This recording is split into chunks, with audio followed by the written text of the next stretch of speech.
9 February रोजी सेलू येथून 2 मित्रांसोबत निघून गेलेल्या अनिकेत बळवंत शेरे यांची माहिती देणाऱ्यास देणार 1 लाखाचे बक्षीस। संपर्क निकिता शेरे, सेलू, जिल्हा परभणी।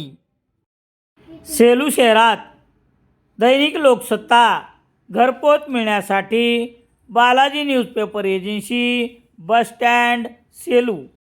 वाल्हूर जिल्हा परिषद सर्कलमधून साक्षी नागेश साडेगावकर यांची प्रचंड बहुमताने निवड झाल्याबद्दल हार्दिक शुभेच्छा।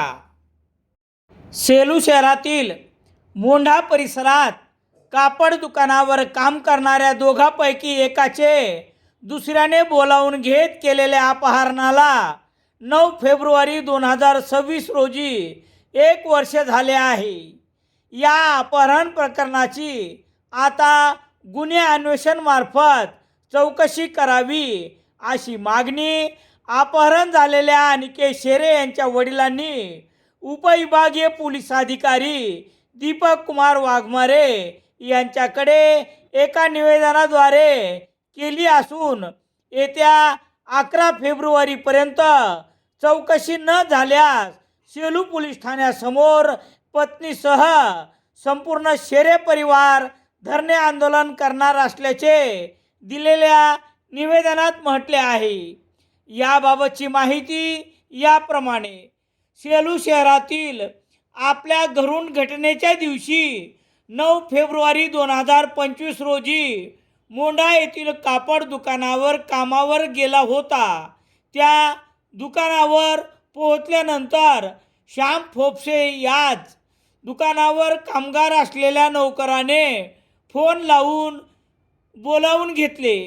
तेव्हा श्याम फोपसे याचा मित्र संजय जाधव असे 3 जण शहरात ओसा ठिकाणी दारू पिले, धाब्यावर जेवण केले आणि रात्री मुंबई हिंगोली जनशताब्दी रेल्वे स्टेशनवर दुचाकी ठेवून निघून गेले।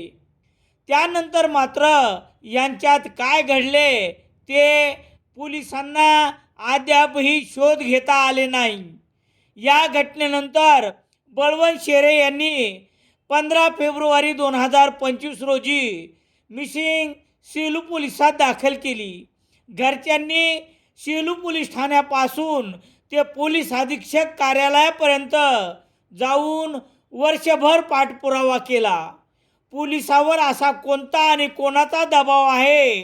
पोलिसांना वर्ष लोटले आणि घटनेतील अपहरण करणाऱ्याचे नाव उघड असताना उचलता आले नाही। शेवटी बळवंत शेरे यांनी कोर्टात धाव घेतली। कोर्टानेही या प्रकरणी गुन्हा दाखल करण्याचे आदेशित केल्यानंतर तपास करणाऱ्या पोलीस उपनिरीक्षक एस शेख यांना आरोपी शहरात फिरत असताना सापडत नाहीत। म्हणून बळवंत शेरे यांनी या प्रकरणी गुन्हे अन्वेषणमार्फत चौकशी करण्याची मागणी केली आहे। याबद्दलची कार्यवाही 11 फेब्रुवारीपर्यंत करण्यात आली नाही तर सेलू पोलीस ठाण्यासमोर 12 फेब्रुवारीपासून बेमुदत धरणे आंदोलन करण्यात येणार असल्याची माहिती बळवंत शेरे यांनी दिली आहे।